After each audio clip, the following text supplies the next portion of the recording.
Perché c'era anche l'Historic.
Classificato della categoria di 2 Michele Massaro, eccolo qua.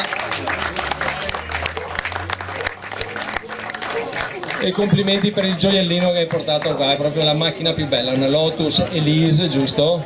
Exige, non si pronuncia, ci siamo capiti, una Lotus che si vedono raramente, è come vedere, non so, la Belen che viene a premiare al posto di Lorena, no? Cioè, mai stasera bastone per dire, quindi complimenti che ci hai portato a digiuno 6 mesi, e ne avevamo bisogno, perché poi 6 mesi anche chi va a vedere le foto dice ma sempre Peugeot, ma sempre Saxo, no, grazie comunque e complimenti. Primo classificato e altrettanto complimenti perché quella signorina è vecchietta ma è bellissima e io lo dico sempre, Ugo Scapinna con quella